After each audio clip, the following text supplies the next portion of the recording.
Hello बच्चों, आज हम लोग इलेक्ट्रिसिटी क्लास 10th का लास्ट पोर्शन कवर करने वाले हैं। इस पोर्शन में हम लोग जानेंगे कि घर में जो हम लोग कनेक्शन करते हैं वो सीरीज में होना चाहिए या पैरेलल में होना चाहिए। अगर वो पैरेलल में होना चाहिए तो पैरेलल का क्या एडवांटेजेस हैं, अगर वो सीरीज में है तो सीरीज का क्या डिसएडवांटेजेस हैं, ये हमें जानना चाहिए। चलिए आज का वीडियो हम लोग शुरू करते हैं। देखिए, अगर हम सीरीज का बात करेंगे, कल मैंने आपको बताया था सीरीज और पैरेलल के बारे में। सीरीज में क्या होता है, वोल्टेज जो है वोल्टेज इज डिफरेंट होता है, ये बात हमको पता है। और करंट क्या होता है, करंट सेम होता है।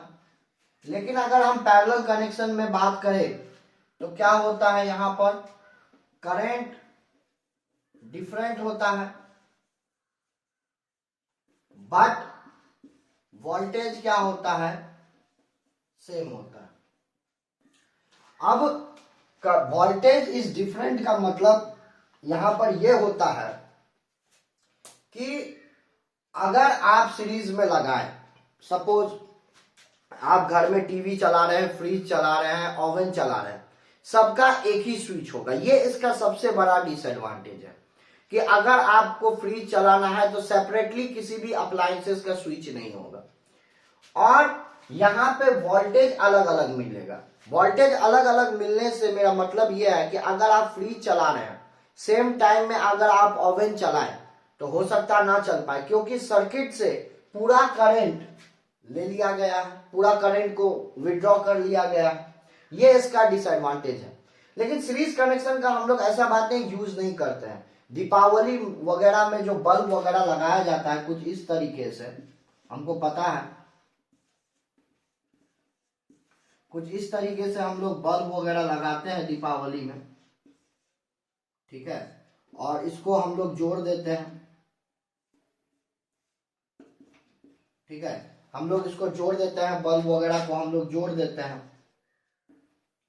तो ये हम लोग डेकोरेशन में काम करते हैं। इसमें क्या होता है, अगर एक बल्ब, सपोज ये बल्ब फ्यूज हो गया तो कोई भी बल्ब इसमें नहीं जलेगा। ये इसका एडवांटेज, इसको आप डिसएडवांटेज ही मान लीजिए। कि मान के चलिए आपका फ्रिज खराब हो गया तो टीवी भी नहीं चल सकता है, क्योंकि यहाँ पे क्या होगा, एक ही स्विच पे काम करता है। लेकिन पैरेलल कनेक्शन में क्या है कि हर एक अप्लायंसेस के लिए अलग अलग स्विचेस होगा। कि अगर आप फ्रिज चला रहे हैं उसका अलग स्विच होगा, ओवन चला रहे हैं तो उसका अलग स्विच होगा।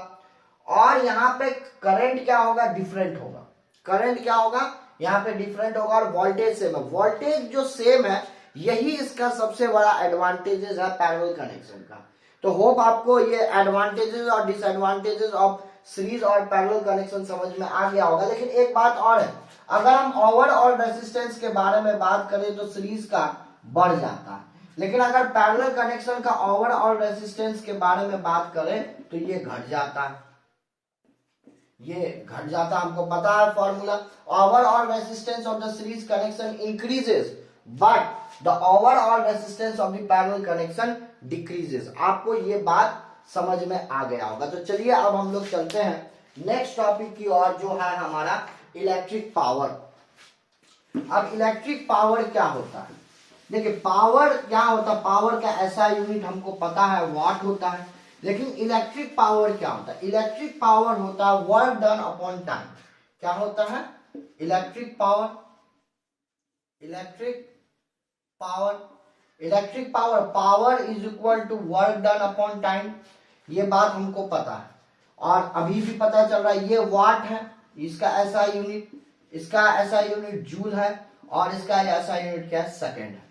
तो power is equal to work done upon time. Work done upon time मतलब जूल पर सेकेंड। पावर, तो power is defined as the rate of work done per unit time. तो power is defined as the rate of work per unit time, ठीक है। Power is defined as the work done per unit time, लिख दीजिए work done per unit time. ठीक है, ये आपको समझ में आ गया होगा। इसका एसआई यूनिट जूल है, इसका एसआई यूनिट सेकेंड है, और ये पावर हो गया। अब इसका पावर का 2-3 फॉर्मूला होता है। हमको पता है कि potential difference V is equal to W by Q होता है, ये हमने पढ़ा है। ठीक है, तो अगर यहां से हम V और Q को लिखे तो W लिखेंगे, तो W is equal to V into Q. तो power is equal to W का जगह हम रख देंगे V into Q by T, और हमको पता है Q is equal to I T होता है। लेकिन क्या होता है, Q is equal to I T. I का मतलब करंट, Q का मतलब चार्ज, T का मतलब टाइम। तो current is defined as the charge, flow of charge per unit time. तो यहाँ पे Q का वैल्यू हम रख देंगे V इंटू आई इंटू टी बाय टी। ये दोनों T आपस में कट जाएगा, V इंटू आई। ये मेरा एक दूसरा फॉर्मूला आकर खड़ा हो गया। अब I यहां पर, अब यहां से तीसरा फॉर्मूला हम लोग निकालेंगे। Power is equal to V into I, और V का वैल्यू क्या होता है, आई आर। तो power is equal to I R into I, तो power is equal to I square R. ये तीसरा फॉर्मूला मेरे पास आ गया। ठीक है, अब चौथा फॉर्मूला हम निकालते हैं। आई का वैल्यू अगर हम बात करें, I is equal to V by R लिख सकते हैं। तो यहाँ पे रखेंगे power is equal to V by R का whole square into are.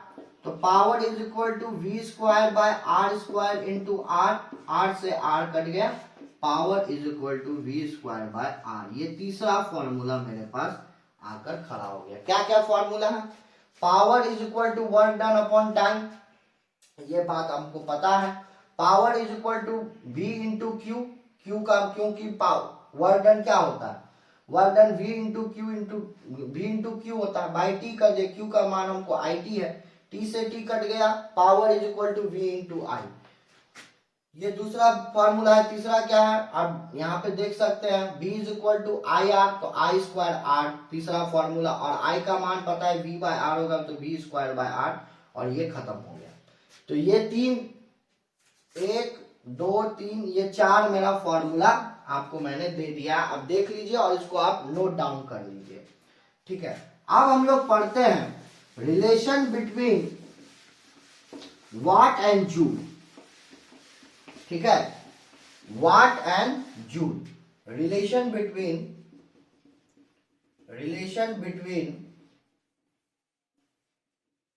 Watt and joule, इसका रिलेशन क्या होता है, हम लोग ये बात जानेंगे।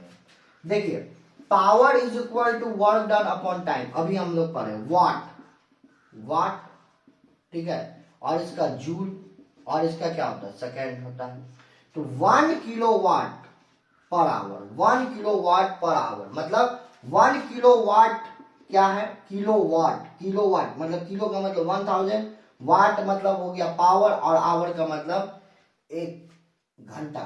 तो 1 kilowatt hour is equal to 1 kilowatt hour is equal to 3.6 into 10⁻⁶ joule.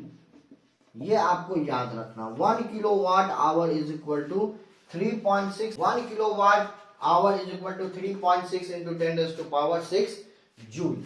आपको ये बात समझ में आना चाहिए।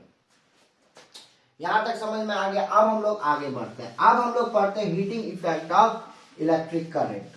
अब हमको पता है किसी भी कंडक्टर से हीटिंग इफेक्ट ऑफ इलेक्ट्रिक